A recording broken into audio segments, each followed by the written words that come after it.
For example ఒక అబ్బాయికి ఒక 50,000 జీతం వస్తుంది. ఒక అమ్మాయికి డివోర్స్ ఇస్తున్నాడు.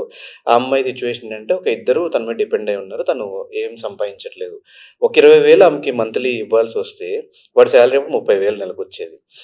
సో అటు ఇచ్చేస్తే రేపొద్దున డివోర్స్ తర్వాత వాడు పెళ్లి చేసుకుంటే అప్పుడు పిల్లల్ని ఎలా చూసుకుంటాడు, అప్పుడు పుట్టే పిల్లల్ని ఎలా చూసుకుంటాడు, ఈ మెయింటెనెన్స్ అనేది ఎన్ని సంవత్సరాలు ఆయన ఇవ్వాల్సి వస్తుంది?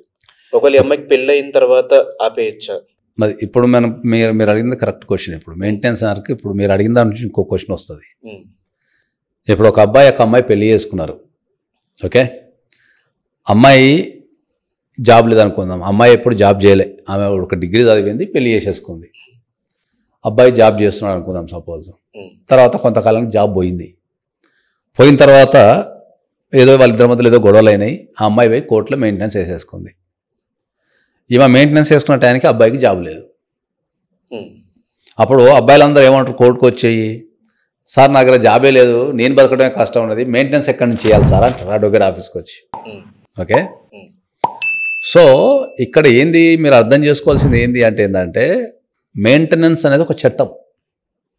ఓకే, భార్య తనని తాను పోషించుకోలేని స్థితిలో ఉన్నప్పుడు భర్త ఆమెను సాధాల్సిన బాధ్యత ఉంది అనేది చట్టం చెప్తుంది.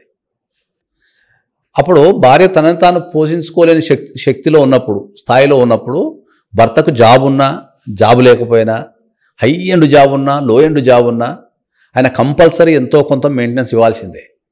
అది చట్టం.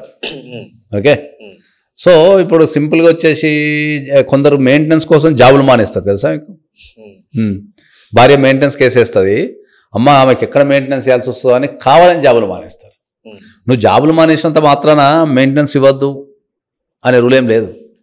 ఓకే, నీ పాత శాలరీ ఎంత ఉందో దాన్ని క్యాల్కులేషన్ చేసుకొని నువ్వు నెలకు 50,000 సంపాదిస్తున్నావు అంటే నీ కెపాసిటీ 50,000 సంపాదించే కెపాసిటీ ఉంది అనేది దాని అర్థం కోర్టుకి.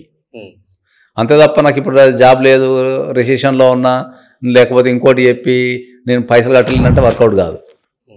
ఓకే, మెయింటెనెన్స్ కోర్టు ఇవ్వటానికి నీకు జాబ్ ఉందా జాబ్ లేదా అన్నికి లేదు.